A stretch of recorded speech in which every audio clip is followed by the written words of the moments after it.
The Rams do a Kupp adjustment. This is RamView. It's hot out there, but let's blow them off the line of scrimmage. Headline, Los Angeles.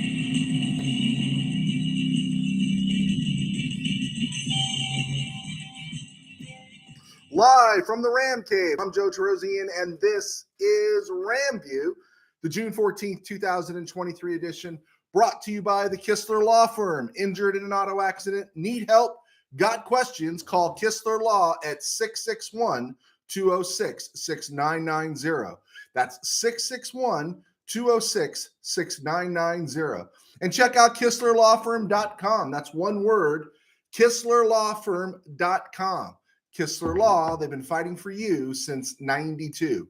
And by Temple City Auto Repair. Having some auto issues? Get yourself some John and Henry at TempleCityAutoRepair.com. So where do we start? Well, just before we dive into the Kupp adjustment by the Rams, let's talk about Las Vegas Golden Knights winning the Stanley Cup. I'm imagining some of the old blue blood NHL fans and franchises and stuff going back to the Canadiens and Toronto and Detroit. Well, maybe not Detroit, maybe Detroit.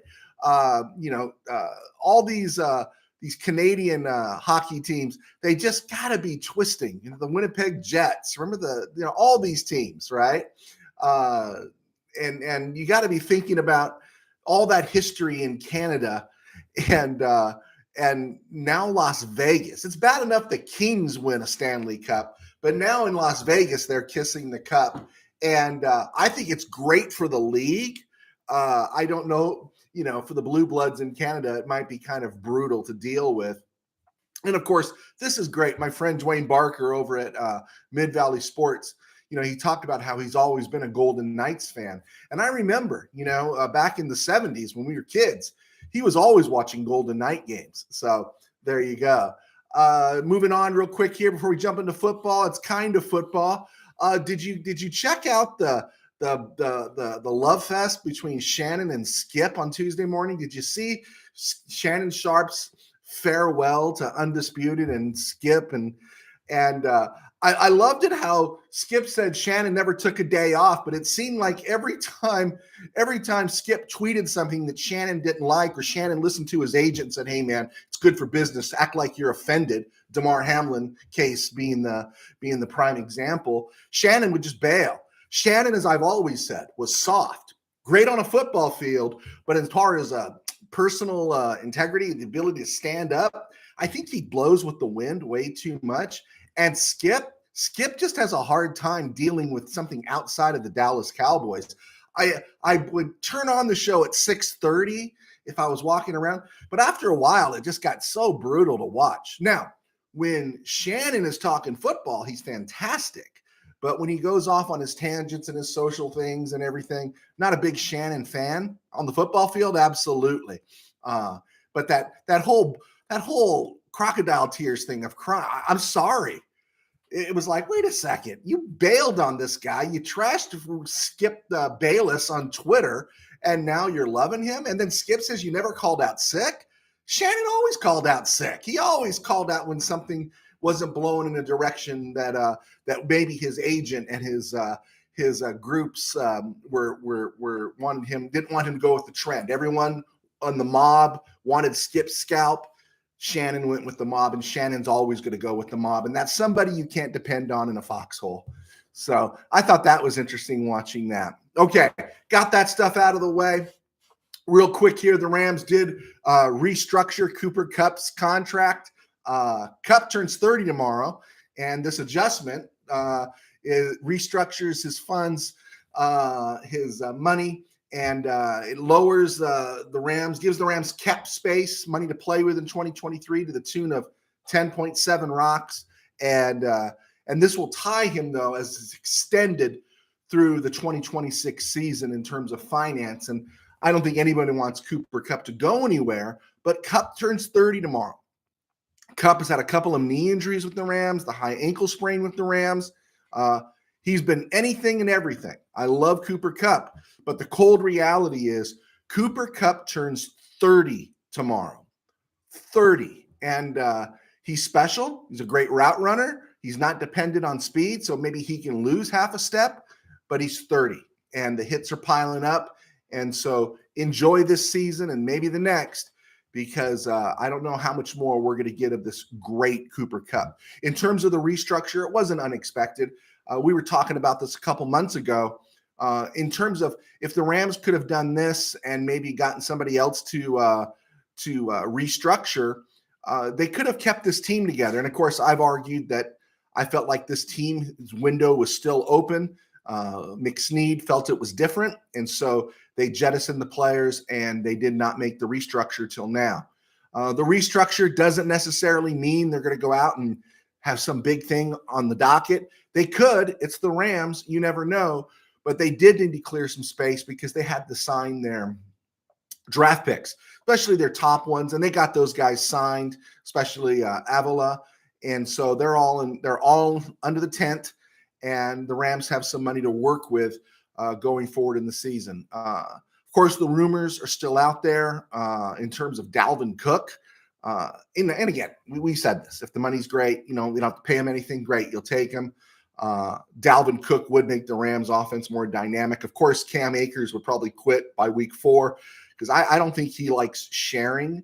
The only problem is he doesn't play like a player all the time that wants to be out of the committee. I think he's best as a committee running back. And well, we'll see. But there are times he's great, but he's not always consistently great. Other names that have been flowing around out there that I kind of like a little bit at the right price: Kyle Van Noy, just for some depth along that linebacker front. Justin Houston, depth along the edge. I'm not too crazy about Dalton Risner. We've been hearing him all off season. That one could be interesting if they signed him. But I think the Rams like what they have. I think they like their 9 guys that shine on that offensive line. And those 9 are Joe Noteboom, Alaric Jackson, Steve Avila, Brian Allen, Tremaine Ankrum, Coleman Shelton, Warren McClendon, and of course, Logan Bruss and Rob Havenstein off the top of my head. I don't even have it written on the screen. And I think that group's going to develop. And I think if the Rams did make a move for Dalvin Cook, I would really expect them to be a heavy-duty running team going in to 2023. But I do like the idea of John Johnson III. Although when you keep hearing the reports on how well Jordan Fuller is playing, you understand that maybe that's just not going to be in the cards to bring John Johnson III back for a return visit. Around the NFL, speaking of safeties, Indianapolis Colts safety Daniel Scott out of Cal, drafted in the 5th round, was all over the Rams mock draft boards by all kinds of groups that were doing mock drafts. And Colts really needed Daniel Scott. He tore his ACL last week, and he was put on injured reserve. And going injured reserve this year, it means you're gone for the whole season. And the funny thing was, from the report I read, it said that it was on the last play of OTAs he tore his ACL. That is tragic. That is tragic. What would be tragic for the Rams is if they actually considered reuniting with Marcus Peters or Troy Hill. But the good news is the Raiders are rumored to be close to a deal with Marcus Peters. And so that would be wonderful to see, because I really don't want to see that return engagement. I want to see the young guys given a chance to develop. If the Rams are going to get an experienced player on defense, I first want it to be an edge guy, and then maybe a bargain basement off-ball linebacker like Kyle Van Noy. Okay, Rams news, and this is some of the stuff that's been bouncing around on all the Rams sites, Twitter, and different places, so we're just going to kind of gel it together here. Again, the news is, as it was last year at this time, is that Tutu Atwell has been outstanding. And I know we've heard it before, and I've admitted, I'm an Atwell guy, kind of.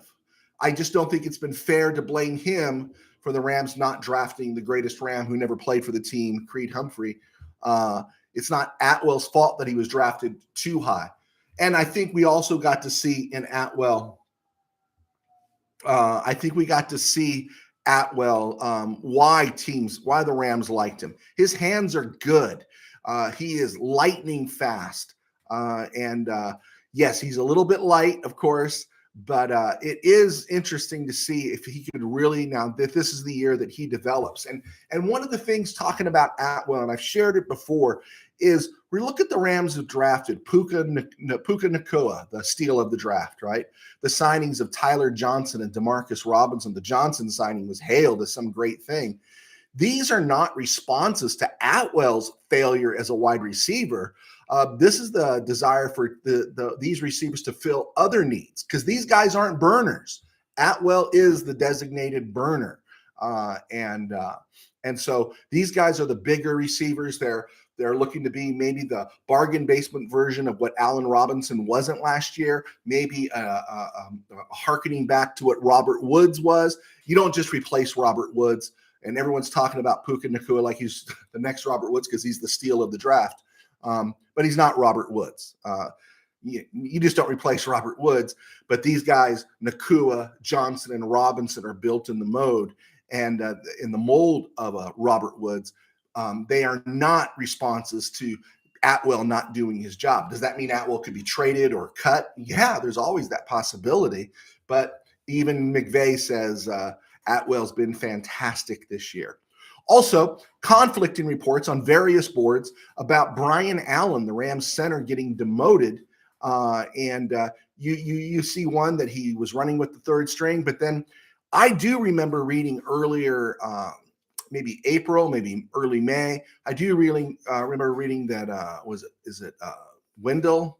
Ryan Wendell, I'm trying to remember the Rams O-line, the new O-line guy, is that he talked about moving players around to give them the ability to see what they got, and that it didn't mean anything if someone was in one position and someone was in another, or one was running with the first team or the second team. And Brian Allen was running with the third team. Steve Avila was running with the first team. And so that doesn't necessarily mean that Brian Allen has been demoted. The team does like Coleman Shelton. Everything you hear about Coleman Shelton is really good, but the Rams are paying still fairly good dough to Brian Allen, and he's restructured a bit. It would be cutting him doesn't save the Rams any money towards the salary cap. Trading him, I'd hate to see it, because these 9 guys, the Rams, he would be valuable depth to this Rams offensive line if Coleman Shelton replaced him.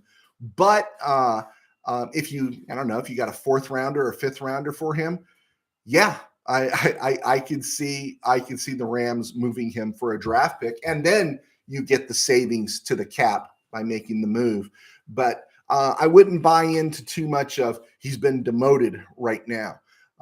Injuries, Travius Hodges Tomlinson has a tender hamstring, and Ben Skoranek has a tender foot. So a couple of light injuries, but it's always fun to mark the injuries now, because sometimes those things linger. And when we get to week 3 or week 4 and someone's not playing, you have to wonder, because they don't play. I have to believe THT will play during the preseason. Skoranek, not so much. But you have to wonder, like, is this injury going back to the spring or to OTAs? And so I think it's always good to record these things and get them down, that, yeah, Skoranek's got a tender foot right now. THT has a tender hamstring. Two names that I have seen on various places from various writers, commending them before we get to commercial here. Darian Kendrick and Jordan Fuller are both playing very well right now. They're getting a lot of praise.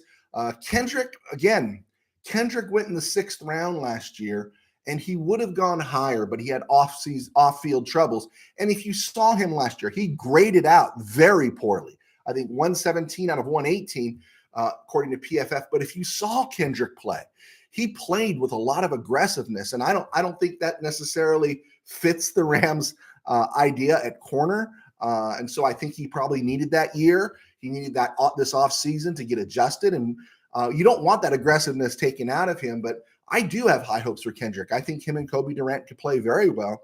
And then the story on Fuller. We talked about Fuller last week. If he's healthy, he's one of the top safeties in the higher end of all the safeties in the NFL. You figure you got 2 safeties, 64 safeties out of 32 teams. He's in the top 20 of those safeties. and that's a nice guy to have, 6'2", and of course his price is right. He's about 6'2", 205. His price is right. He is going to be a free agent this year. It would be marvelous, since we know this is it for him, if he just had an all-pro season and then the Rams can procure a very good compensatory pick for Jordan Fuller. I don't think he's green dotting. I don't know if he's green dotting or if Ernest Jones is green dotting this year. So, okay. Commercial. I'm Joe Terosian. I do RamView. Kistler Law and Temple City Auto are my sponsors, so I thank them for that. They allow me to do this along with my book writing. I've written several books, a couple of high school football novels. They are on Amazon, and you can check them out there. Just type in my name, Joe Terosian, Torosian. And thank you, because by supporting this show and supporting my writing, you allow me to fulfill my day job, which is I'm a pastor of a small church in Burbank Faith NAS. And it's right here on this channel here. There's a channel right here on YouTube, Burbank Faith Virtual, and you could follow us there. That's our website name, and that's the name that we use on FB. And you can find us on Twitter. Find me on Twitter at JoeT13B and Instagram, JoeT13B, where I also post Rams content. I was a sports writer for 21 years, all over the place, online, hard copy newspaper. I did some magazine work, believe it or not, in my youth. And then of course everything online. So I do have experience, and I love the opportunity to talk Ram football right now. Okay, let's get to the back half of the show, and we want to do an on this date in history. And it's gonna be a stone groove, but I got to get to it first. So let me get to it, and then we'll call it a stone groove. In 1925, on this date, a player named Woodley Lewis was born in Los Angeles. He attended Manuel Harts High School and was later drafted by the Rams, 8th round, 103 overall in 1950 out of the University of Oregon. And he was only the third African-American player drafted by the NFL at that time. He was a defensive back. He turned into a receiver, and he was a heck of a return guy. Lewis played for the Rams from 1950 through 1955, 6 seasons, and he was in 3 title games for the team, 50, 51, and 55. And of course, the Rams won the 1951 championship, which is recorded right here in this awesome book that you could also find on Amazon. And Woodley Lewis is prominently mentioned in this great book about the Rams of the 1951 season. In 56, he was traded to the Cardinals, and he was a top flight free safety and defensive back free safety in the NFL. And he played for the Cardinals and Rams. He picked off 23 passes while he was with the Rams, 12 in 1950 alone. Now think about that. He picked off 12 with the Rams. The Rams also, I think a year or two later, got 14 out of Dick Night Train Lane. And so the Rams were pretty successful with their scouting department there.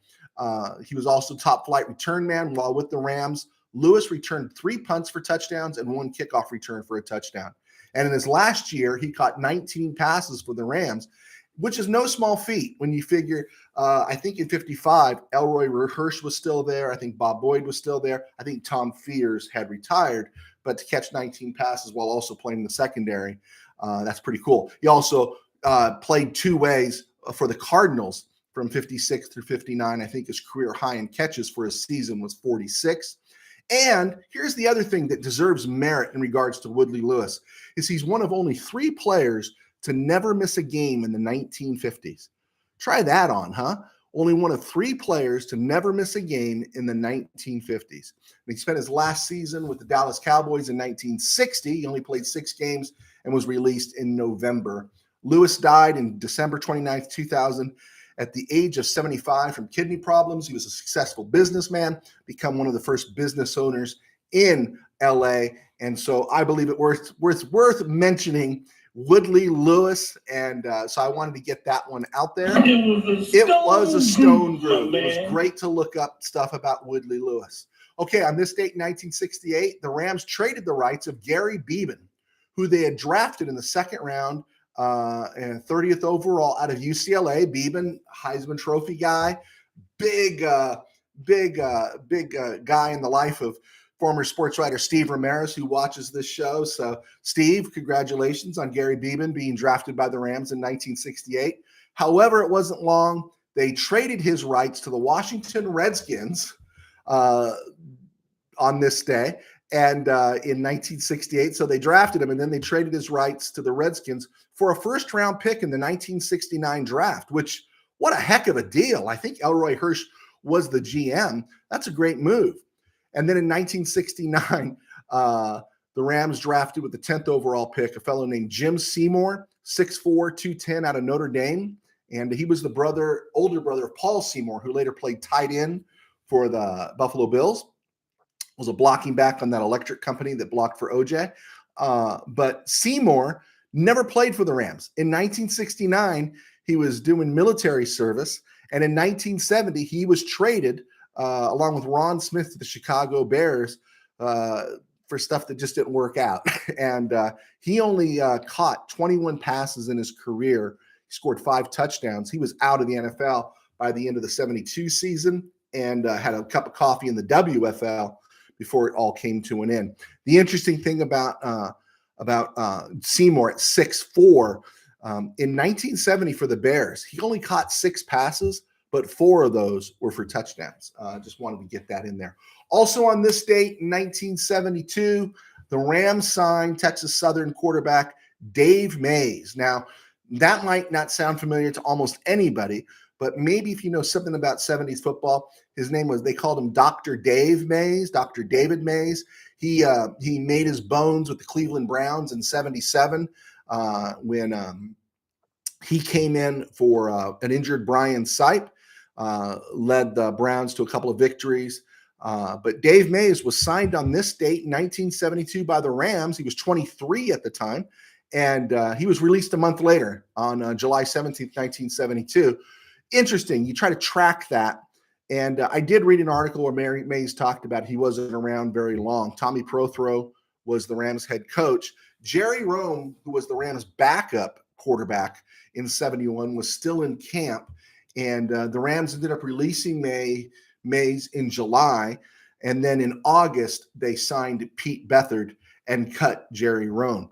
And so Pete Beathard was the Rams backup quarterback in 1972. And the Rams, of course, acquired that Pete Beathard by sending some draft picks and to the St. Louis Cardinals. And one of those draft picks became Terry Metcalf. But I digress. But it is interesting. Dave Mays was an African-American quarterback, and the Rams signed him in 72. So that was interesting because later on that fall in November of 72, the Rams signed James Harris as he had been released in September by the Buffalo Bills. He was a free agent. Rams signed him in November. And so again, we talk about the plight of the black quarterback, and we think about the Rams.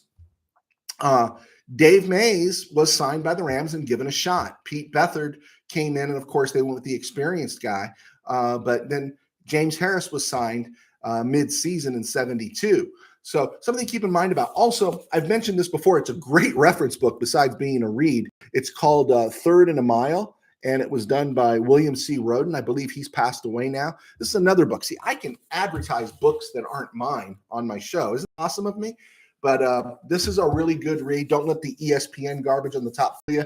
It is a pretty good read. Of course, he comes to different conclusions. Again, I think some of the corporate people, some of the media people, some of the elites weren't ready for a black quarterback. But us kids out in the burbs, no one was cooler than James Harris. I keep repeating that. Okay, let's come down here a little bit. Let's look at week 6 of the Rams season. We've got the Rams right now standing at 1-4.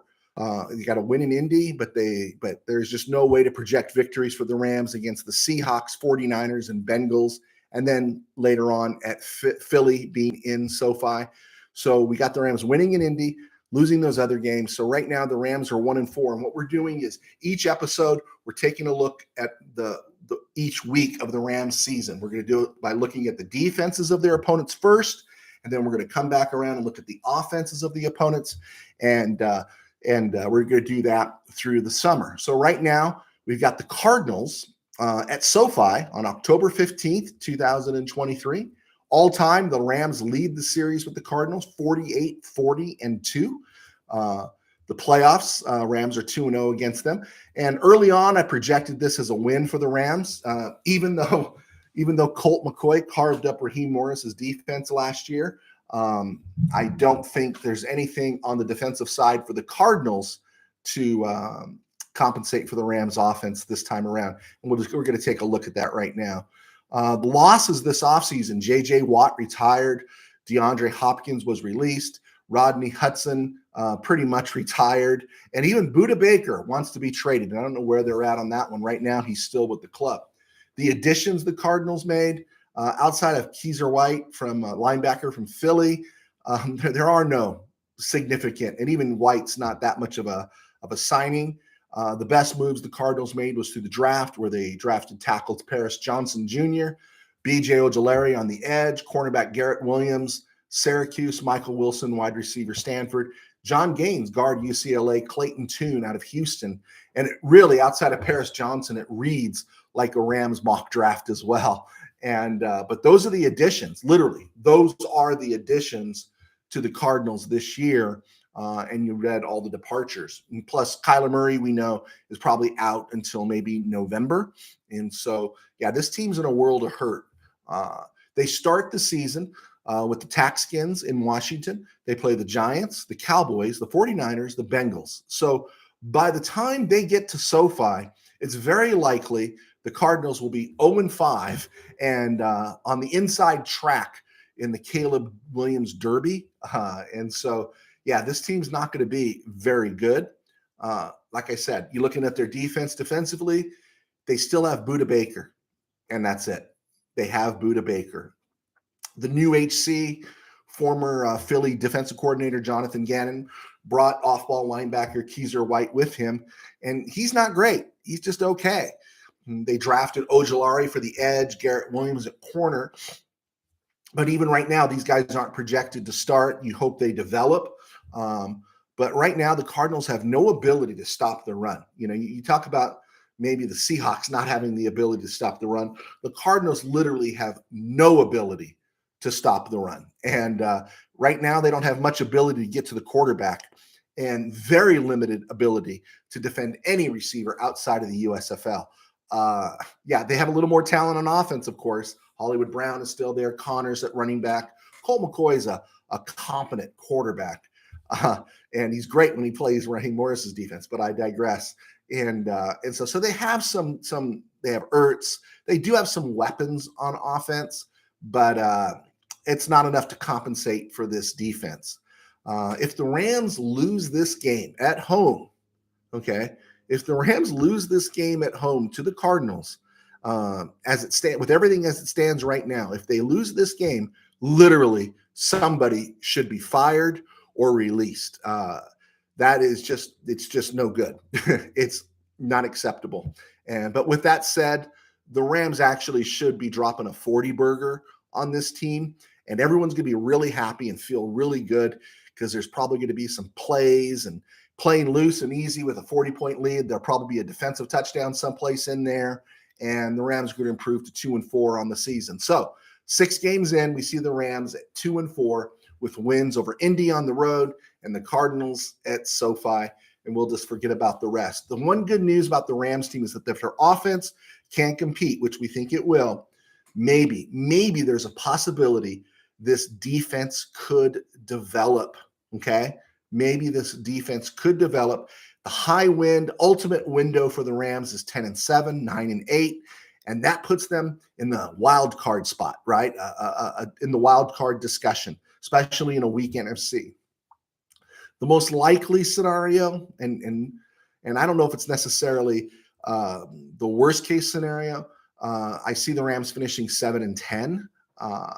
I think you finish 6-11, it's a bad season. I think you finish 5-12 again, it's a bad season.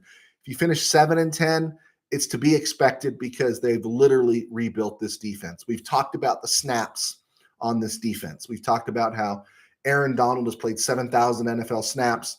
The rest of this defense combined has played 5,000 snaps. And Ernest Jones and Jordan Fuller have played about 3,000 of those 5,000. So this is our team that's going to need time. And by the end of the season, it should be looking good or looking better and improved. So there you go. That is RamView. It was a stone groove, and I got to go. And yeah, I can't believe it either, but it's been great being here. We will be back on Friday. Thank you so much for the supports, the clicks. Please hit the like and subscribe button. You'll be notified as we slug it out here in the off season. We do go 3 times a week. You can follow me at JoeT13B on Twitter and Instagram. And please leave comments, hit share. Let me know you're there. I love answering questions. I'm not always right. I just love to talk Ram football. God bless. Take care, and we will see you on Friday.